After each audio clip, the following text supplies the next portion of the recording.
Welcome to the UTI Swatantra series powered by ET Now. This is an ongoing investor education initiative. The idea is to help you understand how to save, how to invest, and how to get rich over the long term. If you have any questions for us at all, you can reach us on our website. We have a website for this entire series. It's indiainvestguru.com. You'll find copies of our shows on that website. You can leave us a question. If you'd like to join us in the studio, that would be a great way to get in touch as well.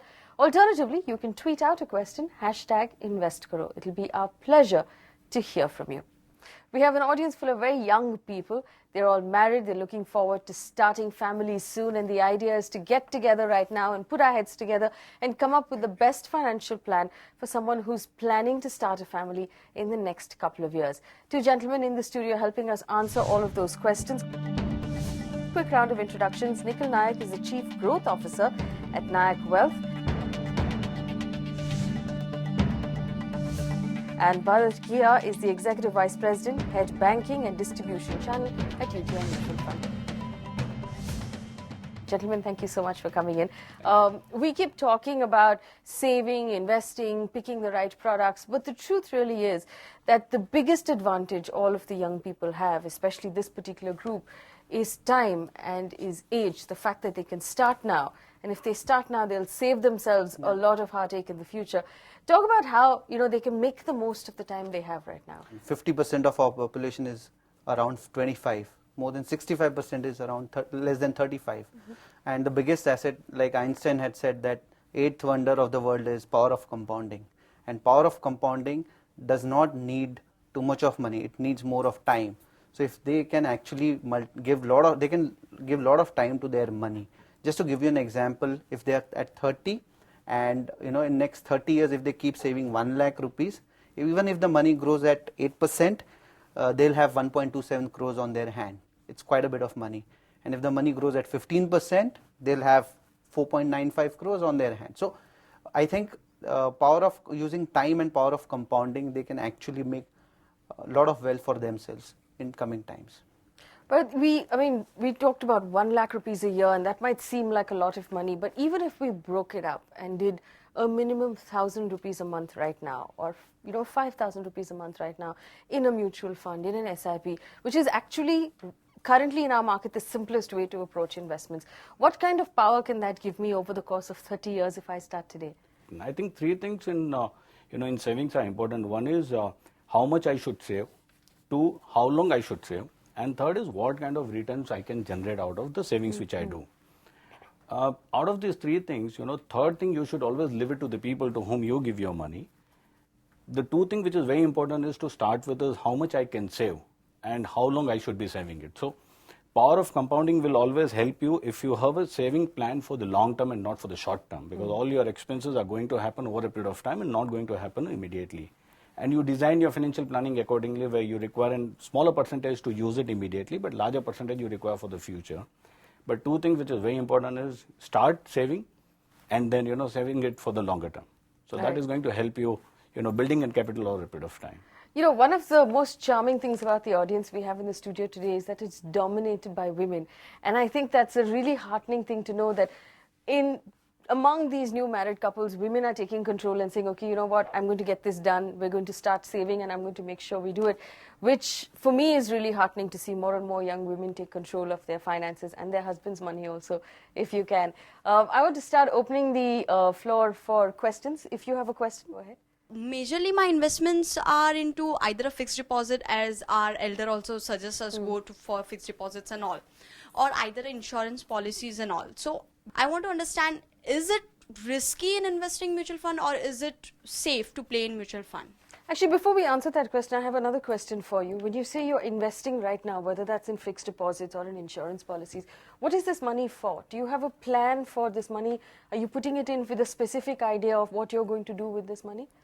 Yes, specifically we are in insurance is your LIC, so it's like for 25 years we have a plan, so that is for and recurring deposits, so it's like after certain years we get good amount and my loan can get settled in that way.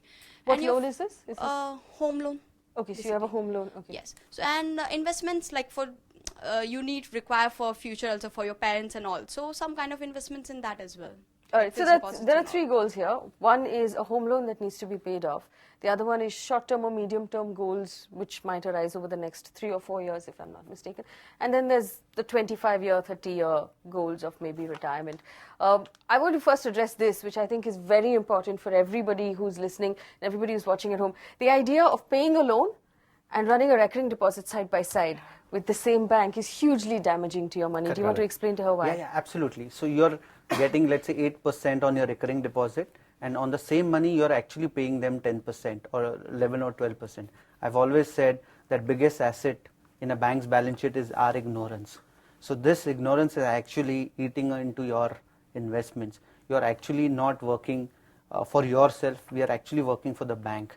So this 2% of, like she said, is really damaging to your portfolio.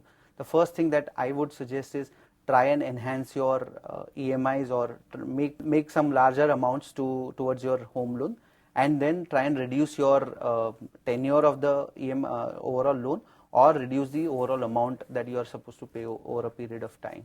Just makes sense for you to increase that EMI. So stop the recurring deposit and just use the money to pay a higher EMI so your loan gets done faster. That would be the efficient way to do what you need to do. The other question, it is also linked to the financial planning. So you are at an very young age, right? So you can still take some sort of risk by investing money into the equity related products. Do your financial planning in such a way that you decide your goals. Accordingly, you start investing into the various products available in the mutual fund. So when she that was her question as well. She Yeah. said, well, how risky is it for someone who's only ever done fixed deposits or recurring deposits to now start investing in mutual funds? So it all depends, what is your time horizon for investing money into the mutual fund. So if you invest money into the mutual fund for a very shorter time period, like 6 months or 8 months or 1 year, you'll end up taking in volatility of a markets, right? Even on the debt side also, you'll find some risk which is there. But over a period of time, so for example, if you look at in 3 years, 4 years or 5 years, your risk start coming down and you generate in better returns. So always look at investing money into the mutual fund products for a longer period and not for the shorter period. So we're fortunate enough to have a financial planner here. Yeah. So, to just solve her problem, one goal is 25 years away, one goal is 5 years away. What would you recommend for both of those goals? No, so see, we have to also understand mutual funds do not mean only equity funds. Mutual funds have categories like liquid funds, which are slightly better, can offer you slightly better returns than your savings account and give you much better and keeping your liquidity as well as volatility in mind. So that's one. Then you have 2 through 3 years and 5 years, for 3 to 5 years time horizon, you have balance funds or hybrid funds which have lesser amount of equity. And I think for a 25-year period, owning businesses which is investing into equity funds makes a lot of sense. I think so if you place it, if you create 2 or 3 buckets of your own goals and put those investments accordingly, you will be able to optimize your returns. It's time for us to take a really quick break, but when we come back, we'll answer more questions from our audience. Don't go anywhere.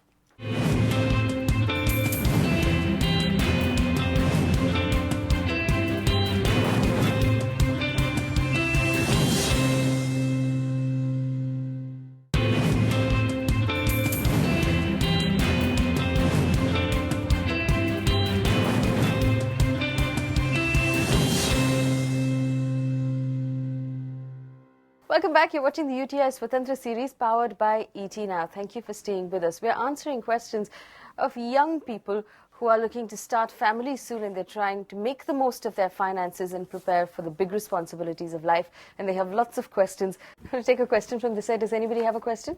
Over the years, we are going to plan a house for ourselves. So how do we plan it about? The first thing that you have to understand is that, let's say, if you are willing to pay an EMI of 40,000 or 20,000 per month, start investing that amount from today somewhere, because then your family, as a family, you get used to paying that, not having that 20,000 in your account. B is then you should look at what kind of house you want to buy. In fact, as married couples, we need to sit down and discuss what are the money values that we want to inculcate as a married couple, what kind of house we want to live in, what kind of expenses we want to incur, what kind of lifestyle we want to have, and also what kind of retirement life you want to spend. So based on these things, then you can decide, let's say you want to buy a house 3 years from now, then how much of money you would need 3 years from now for the down payment, and what is the EMI. You know, I want to bring you in here, Bharat, on this. We get a lot of these questions from people who are looking to buy a house because you have this goal in mind. You've put together the big chunk of the down payment, which is 20%. And a lot of times people write to us saying, okay, we've put together this amount and now we are hunting for this house and it's going to take some time. It normally takes about a year to actually execute the whole thing. What do I do with that money in the meantime? I don't want to leave it in my savings bank account. It's only going to make 4%. Sure. And, you know, you have to pay tax on it. It's not the most even efficient way to do it. What do we do with that money? Is there an efficient way to invest that money? Sure. You know, if you think that it is going to take in 1 year to get your house, okay, but then it can be in 9 months also, it can be in 8 months also, it can be in even 13 months also. So there are various products available on the mutual fund side, and the less riskier because you require money immediately, right? So there's a product called a money market and liquid fund, okay, which is ideally for an investors who doesn't know what is the time period, you know, this investment will be. So I need money any given point in time. At the same time, I should also be earning and better than what I'm getting it in other traditional products. So there's a liquid plan available in mutual fund industries. They can, you know, invest into the liquid fund and get in higher returns. Along with that, you get in liquidity also. So money is available with you. And mostly these are the safer products. I'm not saying there is no risk involved, but there's not much risk also involved into the product like a liquid fund, right? So if you have 6 months, 8 months or 1 year time horizon, you can always look at product like a liquid fund. Anyone on this side has a question? Keeping in the mind like how much you want to save and till what extent you want to save, parallelly goes the budget.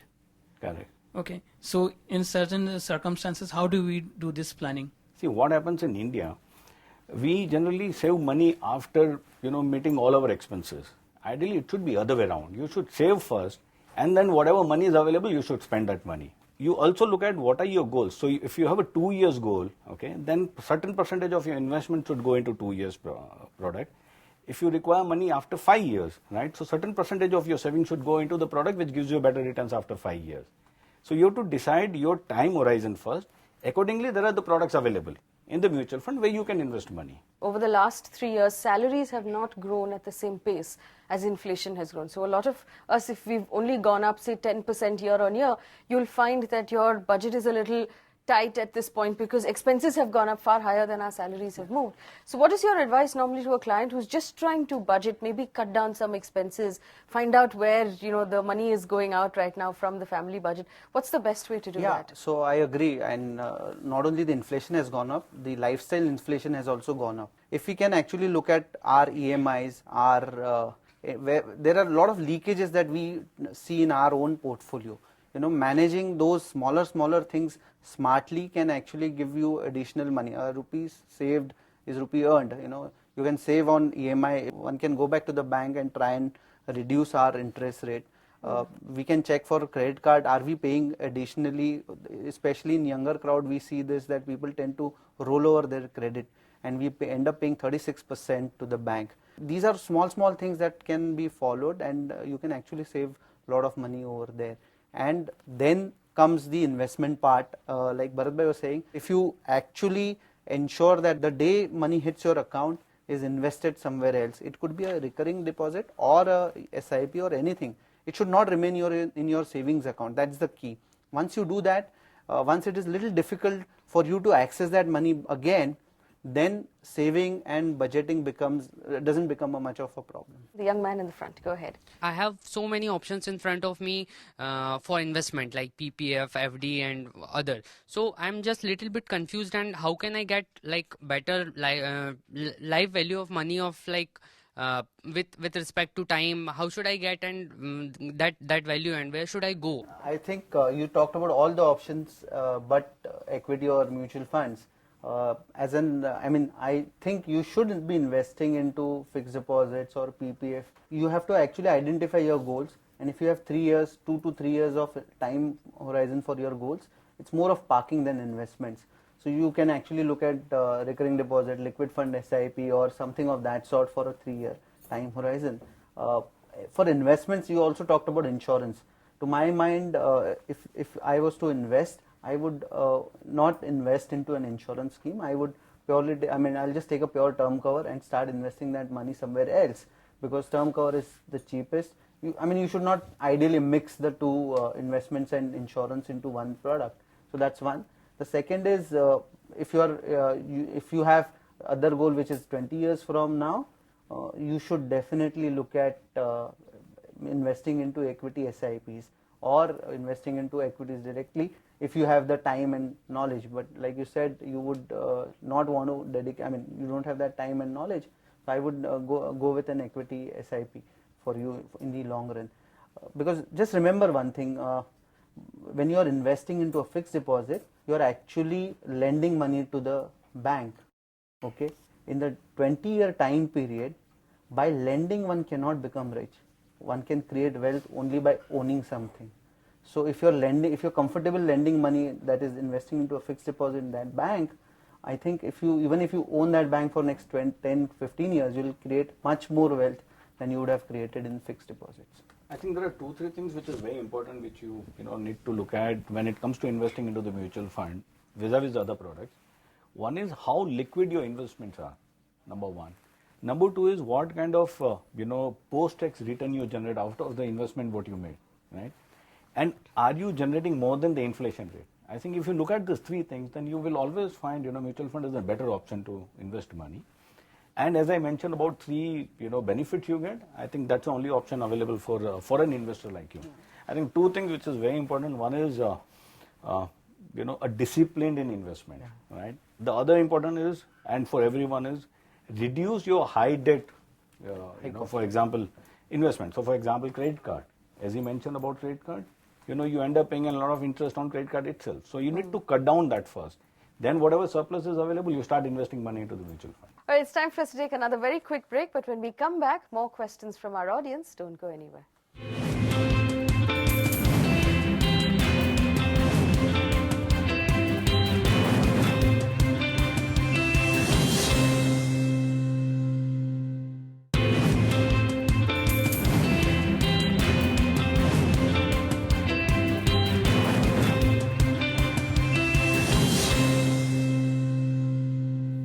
Welcome back. You're watching the UTI Swatantra series powered by ET Now. Thank you so much for staying with us. And remember, if you have a question for us, you can reach us on our website. That's at the bottom of your screen. It'll be our absolute pleasure to hear from you. We have questions from our audience members. Yes, go ahead. I've recently got married, and till I was married, I just had an insurance policy which I continue to hold for the next 25 years, and maybe on and off I used to take a 15-month recurring deposit plan. I'd like to know, since both of us are working collectively, how should our approach to just saving change, since we are married? How should we go about the entire financial planning process? So it's at a very basic level, how should we approach it, and what changes should we bring about in our approach to saving? This is an important thing. Before you answer that, the other aspect to it is, and she very rightly said that when 2 people get married, they bring in a certain set of assets and liabilities into that marriage. So I have certain insurance policies, and he might have certain insurance policies, and I'll have a loan, and so then you wind up combining all of that. Yeah. So how important is it also then to combine the incomes and the salaries and the expenses, and then start treating it as a unit? Because that alone is quite a task, right? Yeah, absolutely. And in fact, like you said, you might have bought that insurance policy with a different purpose before getting married. He might have made, purely for tax saving. Yeah, he might have made some investments for some different purpose. Now you need to actually get them into a pool, and then allocate them towards different goals that you have, and just try and mix and match your investments. Treat yourself as a family. You can still continue to hold your investments in your own, individual names, but treat that entire investment pool, income pool as one. I remember I had an investor. The family ensured that wife's income was, went into savings, went into investments over a period of time, and after 30 years of time period, the family created so much of wealth. So I think if you bring in that discipline of not touching one spouse's income, get that completely into investments, I think that discipline will do a lot of wonders to your family. Just treat that income is not coming, and let that go into investments. There's a very good saying, the discipline is the bridge between the goal and accomplishment. Yes. So be disciplined on investment, I'm sure you will accomplish your goals. We have questions from our audience members. Yes, go ahead. We intend to start a family. So I just wanted to understand that how we can manage our saving and how we can manage to our expense. So two things. One is that they will start a family in the next couple of years, so it's important to, sort of financially prepare the family for it, other than just emotionally and, all of those other things. And with the child then comes the other responsibility. So saving for the child's future becomes an added goal to add to all of the goals we've already talked about. A new baby costs between 6 and 7 lakh rupees in the first 6 months. So if you combine all the doctors' visits and everything else together, and the prams and the diapers and the baby powder, it comes up to about 7 lakh rupees. So that's something she should start saving for right now, isn't it? Yeah, absolutely. I think the first thing that you need to really do is start investing, and then you'll have 2 buckets. One is 6 to 7 months from now or 9 months from now when the baby is going to arrive. So you need to save about, let's say at least 3 to 4 lakhs in next 1 year. That's first thing that you need to do. And then also after that you will be subject to saving for his education on an ongoing basis, as well as for his higher education. So you will have to actually get yourself disciplined to the extent of saving as much as 20 to 30,000 rupees a month from today. Bharat, I want to bring you in here because a lot of times, and this group is not there yet, but a lot of times what happens is young parents write to us and say, there are products in the market that say child plan this, child plan that. It's branded a child plan. Correct. But that needn't necessarily be the most efficient way to do it. There's no reason why I can't just use a normal mutual fund, in the child's name and treat it like a child plan. So would you advise young parents to use mutual funds to save for their children? The only advantage what you have between these 2 products, so for example, children's career plan, and then you have an open-ended equity fund, right? In childcare plan, you have a lock-in of 18 years or a 24 years based on the scheme which is available, in the sense that you can withdraw money, but you'll have to pay an exit load when you withdraw that money, which is not the case in an open-ended scheme like an equity fund, right? So generally what happens is when you see a better returns coming out of a product like an equity funds, you tend to withdraw money from an equity and you don't stick to your financial planning. You book your profit and come out of equity and use that money somewhere else. But when you start saving it for the children's and you know that there's an exit load available for an 18 months, that means you will stick to that investment and you will remain invested into that product for next 18 years or 24 years. The other thing that we must think about if you're planning to start a family, if any of you are planning to start a family in the next 1 year or 2 years, is to buy a health insurance cover that covers maternity. So buy a policy that there'll be a waiting period of 1 year. After 1 year, if you hold the policy, it will cover all the costs of delivery. It will cover the baby from the day the baby is born. So that's really important. If you can do that today and you're looking at having a child in the next year or 2 years time, it will cover all of those expenses. So that 6-7 lakh rupees we talked about, a portion of that at least will get covered. So that's something that you can consider doing today.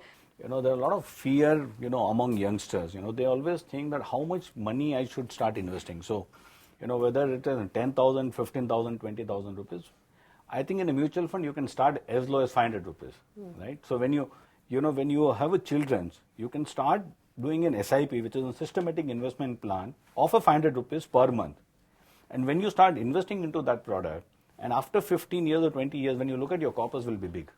So not necessarily you need to have some few thousand rupees or a lakhs to start with. You can start with even 500 rupees also in mutual fund. All right, so that's a wrap on this particular episode of the UTI Swatantra series. Remember, if you'd like to join us in the studio and ask us a question, all you have to do is get in touch with us on our website. That's at the bottom of your screen. Or you can tweet out your question, #InvestKaro. Gentlemen, thank you so much for spending time with us and answering our questions. I've had such a good time chatting with our audience. I'm so glad you took the time to come in. And thank you so much for watching.